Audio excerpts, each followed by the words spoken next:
Hey, I'm Laura, but you can call me Nanass. Welcome to Romanticizing the Wait. It is a safe space where we can get comfy, cheer on each other, and celebrate small beginnings, the quiet wins, and the sacred transitions in life while waiting on God's promises. I have been married for almost 6 years in September. I am my husband's personal chef. I'm a stay-at-home wife.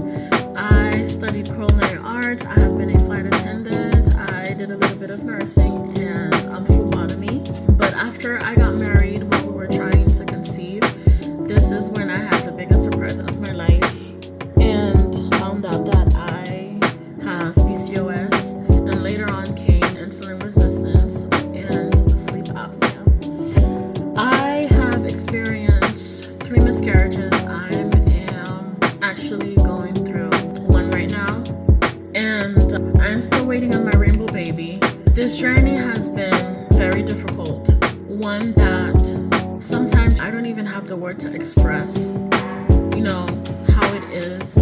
It has definitely taken a toll on my mental health, my marriage, and my day-to-day life.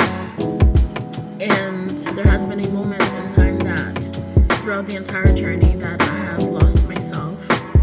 And while going through this miscarriage right now, I decided to pick up the camera because I do not want to go back to that loophole that I used to be in, because it took so much effort, so many prayers, and faith, and the support of my community prayer for me to get out of this dark moment of my life, to the point that it took me 3 years to realize that I had never looked at myself in the mirror.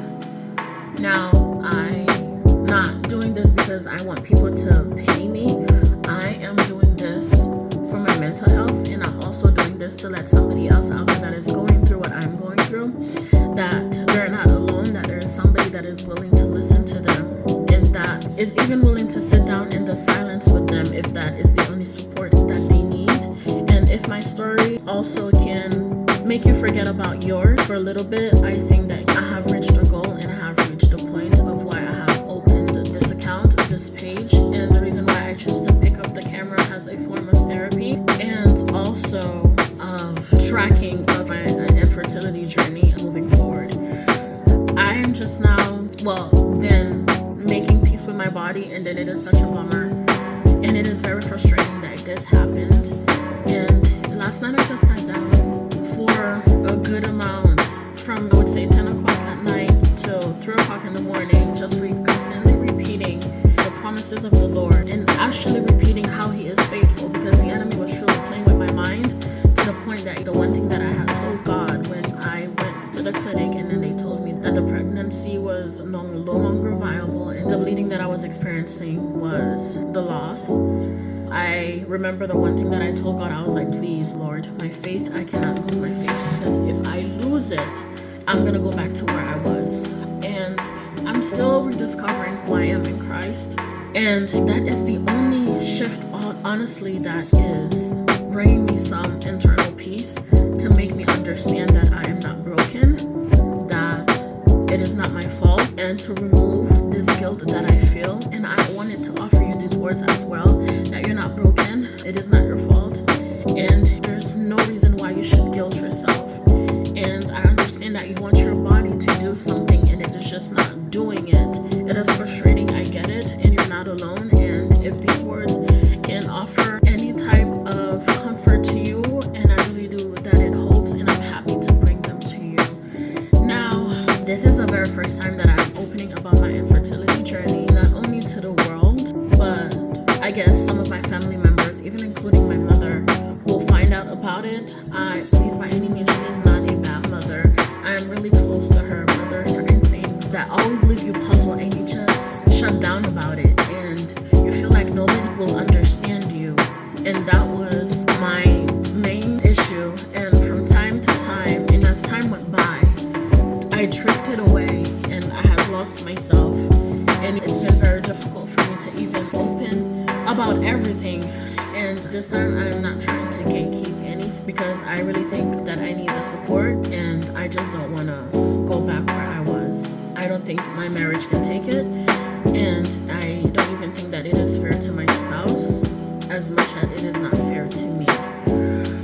I am also doing this for those of you that are navigating PCOS, insulin resistant, and any other underlying issues that is stopping you or making it difficult for you to conceive or to keep a pregnancy. And I want to say this, you're not alone.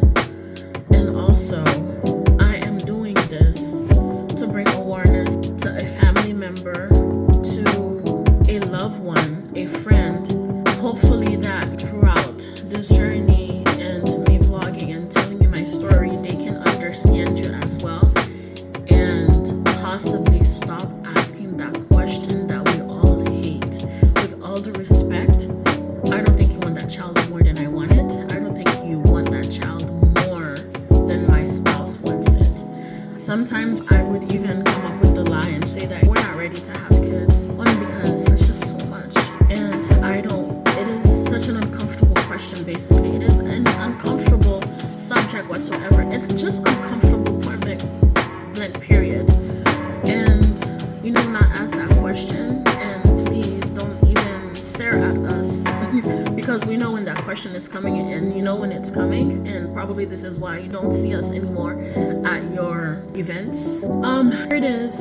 This is my infertility journey vlog. Welcome to Romanticizing the Weight. I just hope that it would have been a more jolly video, but going through what I am going through, sorry that I am not smiling all the way, and I want this to be as raw as possible, as honest as possible, as true as possible, because sometimes this is exactly how we feel. And until next